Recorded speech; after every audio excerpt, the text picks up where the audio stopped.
Start हो गया। Okay, तो due to some technical issue उसमें कुछ दिक्कत आ गई। चलो हम 15 क्वेश्चन दोबारा से डिस्कस करते हैं। तो question number 15 is telling that कि भाई हाँ कि discuss the briefly function of the central bank. तो आपको बैंकर्स का बैंक और इसमें lender of the last resort यानी कि अंतिम रूप से ऋणदाता यानी कि जो लास्ट में ऋण प्रदान कराता है वो रिजर्व बैंक यानी केंद्रीय बैंक आरबीआई ही है। तो फर्स्ट कि बैंकों का बैंक को डिस्कस करना है और अंतिम रूप से किस प्रकार से ऋणदाता है इसके बारे में हमें एक संक्षिप्त चर्चा करनी है।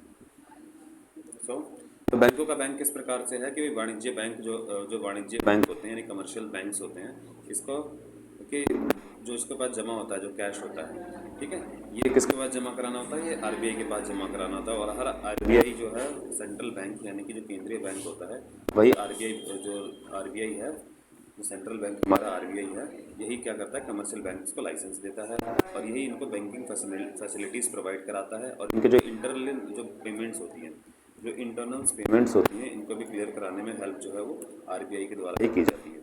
और जितने भी पेमेंट मोड्स वगैरह प्रोवाइड करवाए जाते हैं वो सारे आरबीआई के द्वारा दिए जाते हैं। इनको लिक्विडिटी जो भी है वो आरबीआई के द्वारा ही दी जाती है।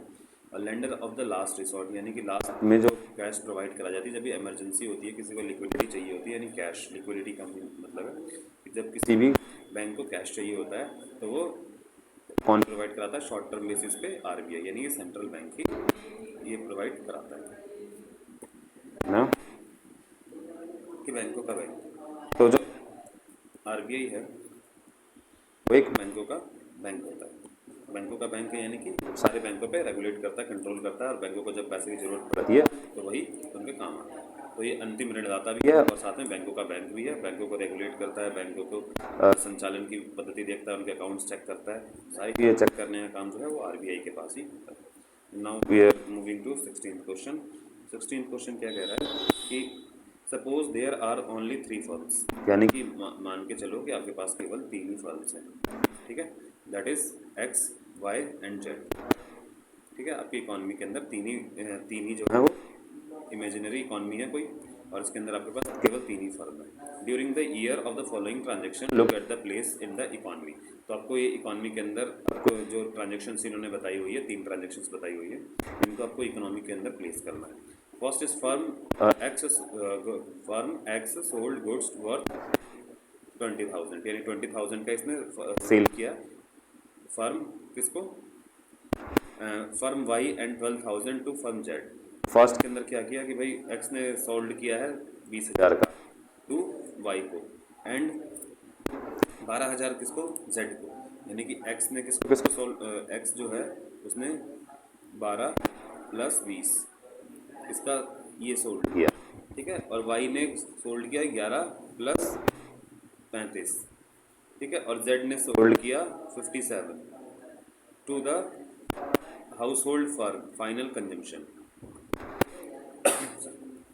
तो ये बताना है कि भाई इकोनॉमी के अंदर इनका कैसे transaction on the basis of the given transaction, आप बताना है कि इकोनॉमी में इनकी क्या किस तरह से कैलकुलेशन करेंगे। Calculate the value of the gross domestic product at the market price. तो हमें इसके अंदर जीडीपी बतानी है कितनी, तो उसमें हम एक बार हिंदी की तरफ चलेंगे और हिंदी में भी इसको समझेंगे। तो भाई जो एक्स है उसने वाई को 20,000 का सामान बेचा है और जेड को इसने 12,000 का सामान बेचा, यानी कि 20 + 12, ठीक है।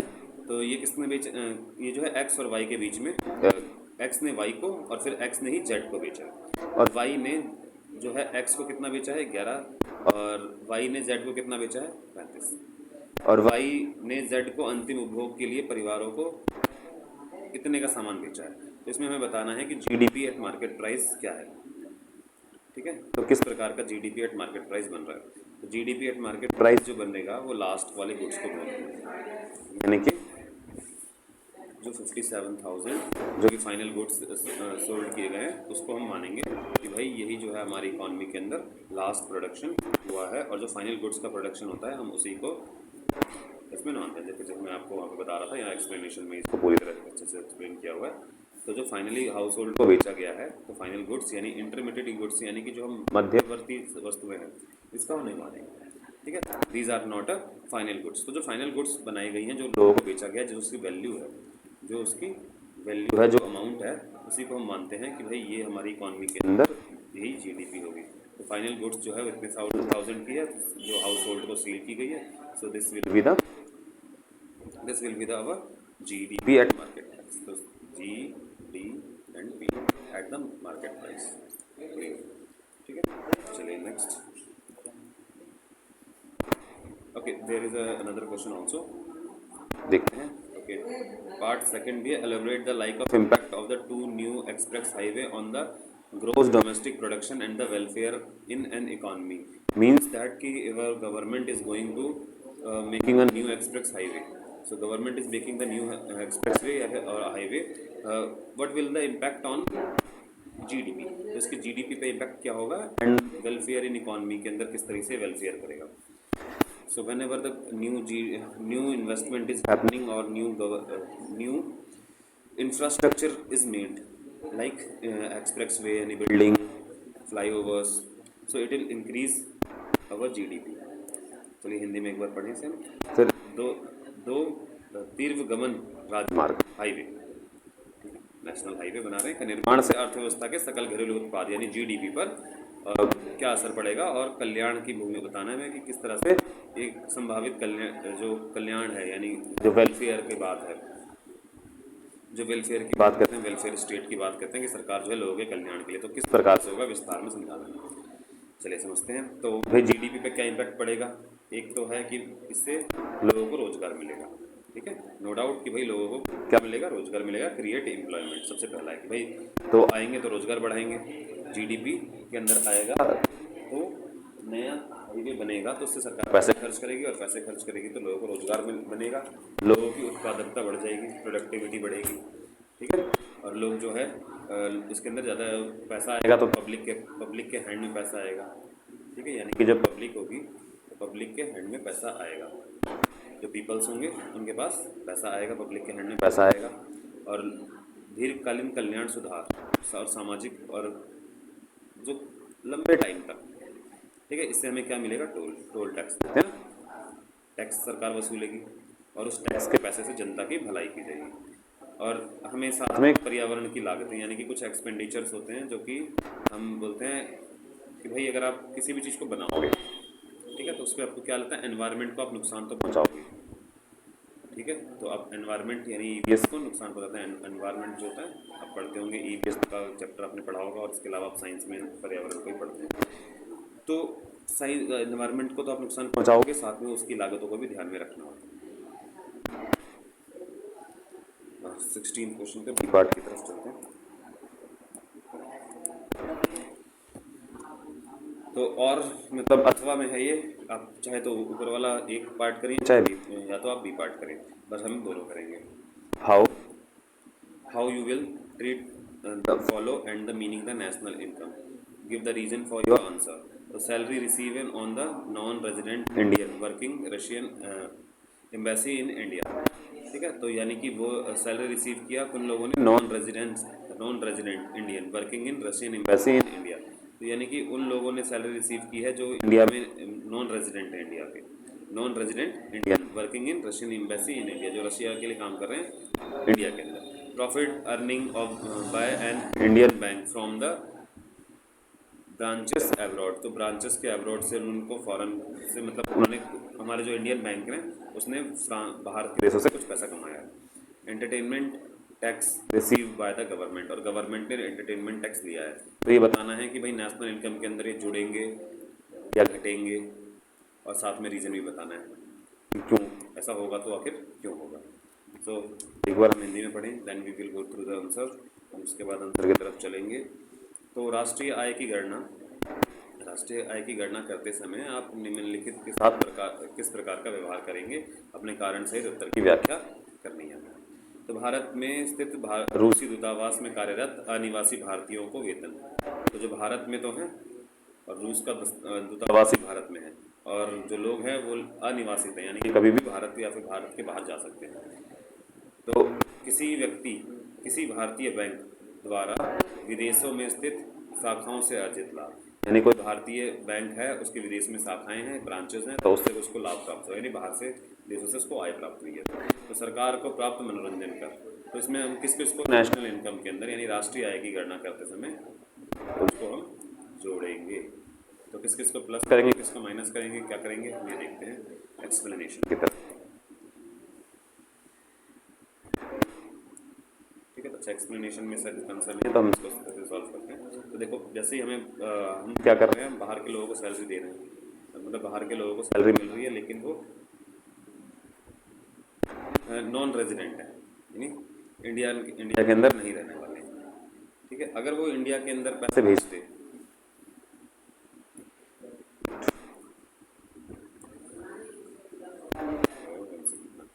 अगर वो इंडिया के लिए पैसे भेजते, ठीक है, तो हम इसको ऐड कर रहे होते, लेकिन वो नॉन रेजिडेंट है। ठीक है, अगर वो यहाँ पर भारत के अंदर रह रहे हैं और भारत के अंदर मतलब खर्च कर रहे हैं, तो हम इसको जोड़ते हैं। ठीक है, profit earn by the Indian bank, तो ये पक्का है कि जुड़ेगा। और फिर लाभ जो एंटरटेनमेंट टैक्स है, ये तो हमारी जीडीपी के अंदर ही काउंट हो चुका है। ठीक है, तो जब जीडीपी या फिर किसी जगह नहीं है, तो फिर तो हमने पहले ही काउंट कर रखा है, तो it's will be also added. चलिए नेक्स्ट की तरफ चलते हैं।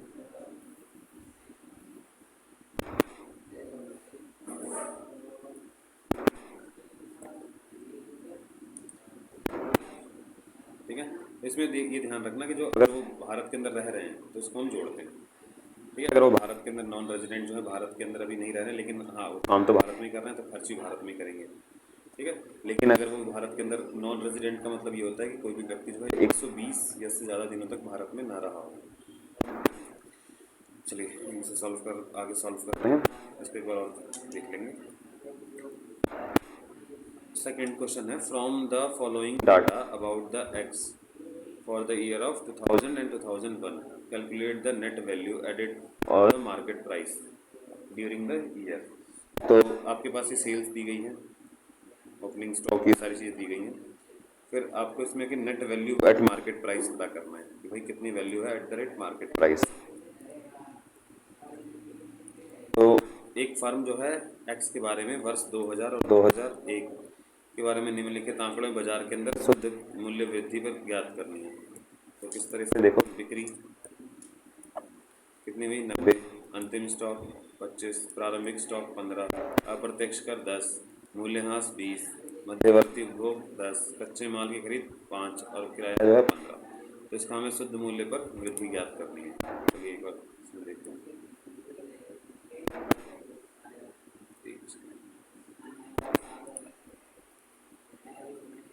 तो इस क्वेश्चन को इसमें स्किप कर रखा है, तो किया है।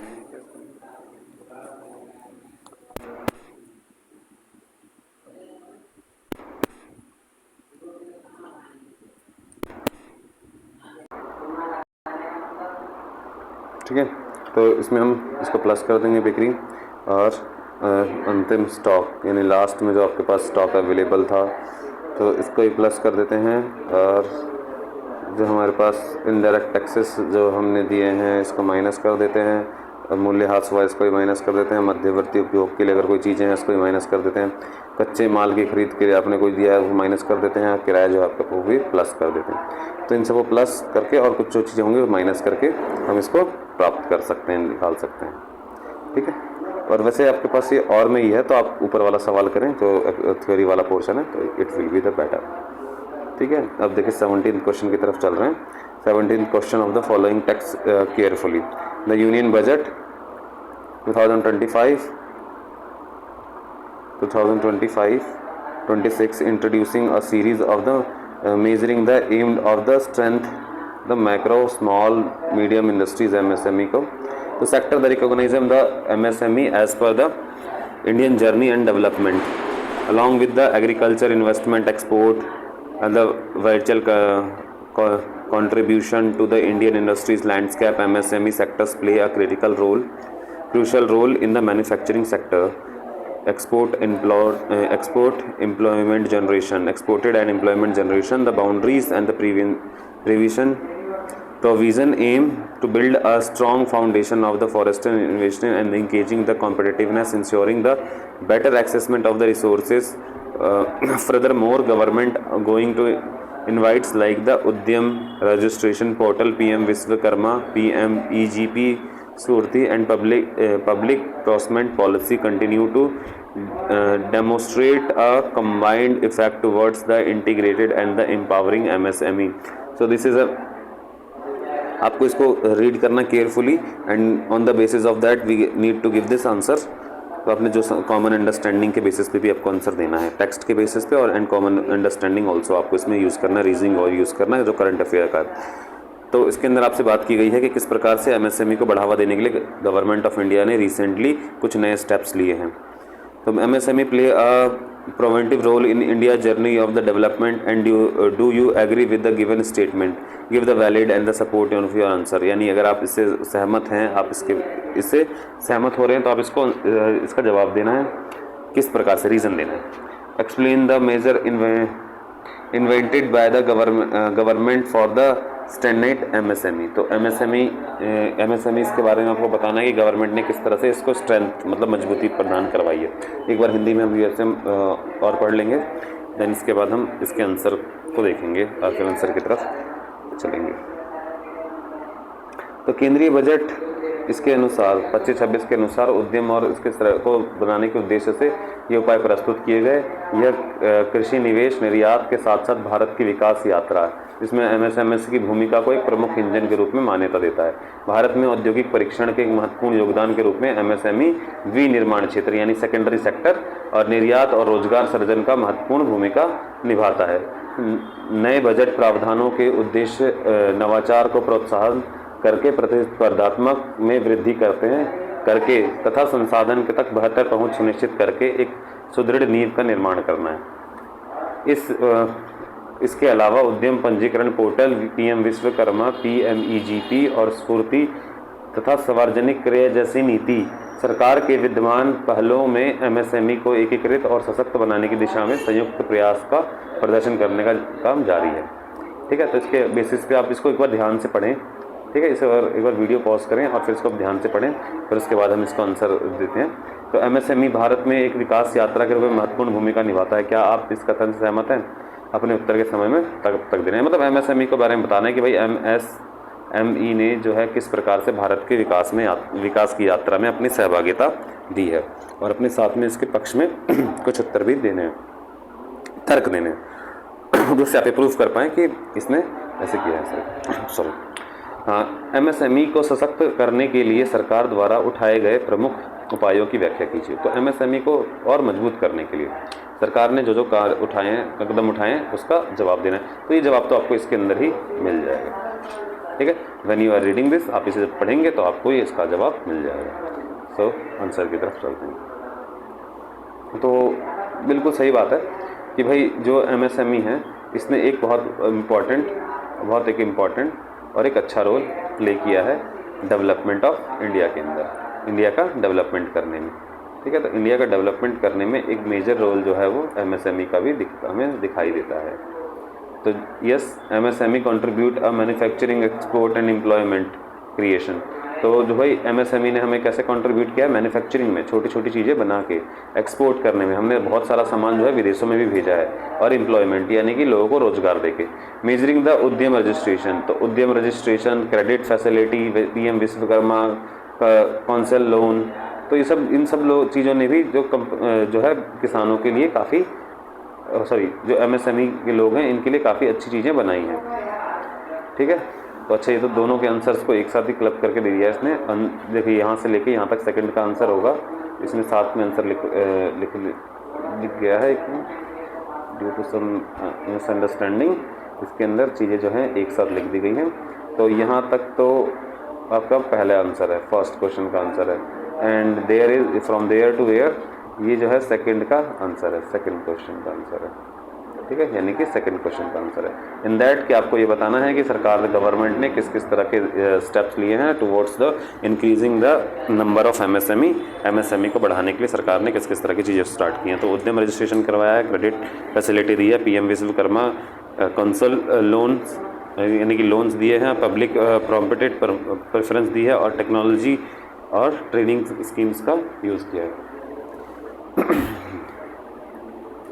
एक बार हिंदी में भी हम देख लें तो एमएसएमई के अंदर क्या है कि हमने ये सेकंड आंसर यहाँ से है, तो फर्स्ट आंसर जो है वो ऊपर की तरफ है। तो एमएसएमई रोजगार विनिर्माण और सबके अंदर काफ़ी तेज़ी से काम कर रहा है। एमएसएमई छोटे क्षेत्रों में रोजगार देने के लिए प्रमुख साधन है और एमएसएमई जो है वो बड़ी मात्रा में लोगों को रोजगार प्रदान भी कर रहा है। और उसका सेकंड क्वेश्चन कि भाई हम किस प्रकार से एमएसएमई को आसान बनाया गवर्नमेंट ने, तो पीएम उदय करके योजना चला के, आसान कर्ज दे के, पीएम विश्वकर्मा विनिवेश करके और सार्वजनिक खरीद को प्राथमिकताएं देके, यानी कि सरकार भी चीज़ों को खरीद रही है एमएसएमई से। ठीक है, अब हम सेक्शन बी की तरफ चलते हैं। इस चैप्टर के मतलब इसके अंदर हम इंडियन इकॉनमी डेवलपमेंट के बारे में पढ़ेंगे।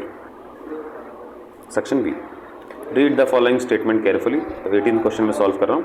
तो read the statement carefully under the colonial rule, यानी कि जब हम गुलाम थे, कॉलोनियल रूल था, अंग्रेजों का, ब्रिटिश रूल था।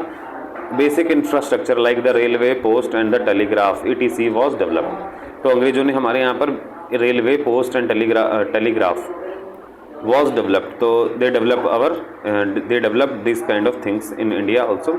Okay, so it's maybe correct. And the second statement is the real motive behind the infrastructure development in India was the strength of British interest. That is बिल्कुल absolutely right कि भाई first ये था कि अंग्रेजों ने हमारे यहाँ पर रेल, पोस्ट ऑफिस और टेलीग्राफ लगाए। And second statement is saying that कि the British government want to rule the whole India, यानी कि गवर्नमेंट जो है वो पूरे इंडिया को रूल करना चाहती थी। उन्होंने अपने ब्रिटिश एम्पायर्स को के इंटरेस्ट में ही ये सारी चीज़ें करवाई थी। तो ये बताना है कि कौन सा स्टेटमेंट जो है वो ट्रू है, यानी कि भाई फर्स्ट ट्रू है और सेकंड फॉल्स है, बिल्कुल ऐसा नहीं है। फर्स्ट इज़ फॉल्स और सेकंड इज़ ट्रू, बिल्कुल भी ऐसा नहीं है। तो both statement first and second are true, तो ये बिल्कुल सही है कि भाई पहला और दूसरा दोनों ही स्टेटमेंट जो है वो सही है। चलिए हिंदी में भी देख लेते हैं एक बार। तो इसे ध्यान से पढ़ना है, ठीक है। अब ध्यान से पढ़ेंगे तो आपको ये पता चल जाएगा कि क्या बोला जा रहा है। तो इसके अंदर दोनों ही स्टेटमेंट सही हैं।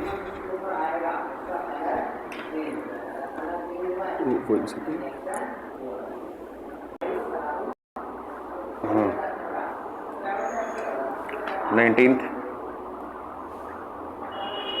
तो 18th के अंदर ये सही है।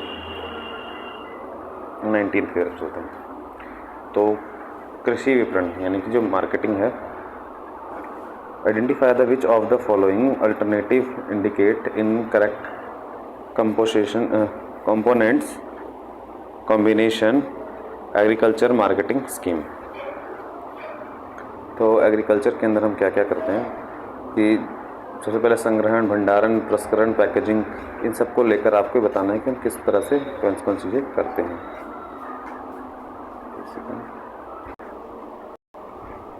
So the correct answer will be कि पहले प्रोडक्शन करेंगे, यानी पहले किसी चीज़ को बनाएंगे, ठीक है, असेंबलिंग करेंगे, फिर प्रोसेसिंग करेंगे, फिर अब इसे गार्डनिंग करेंगे, यानी कि अब बाहर में दे देंगे।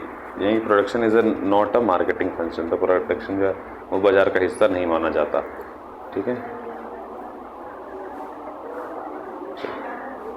20th क्वेश्चन की तरफ चलेंगे।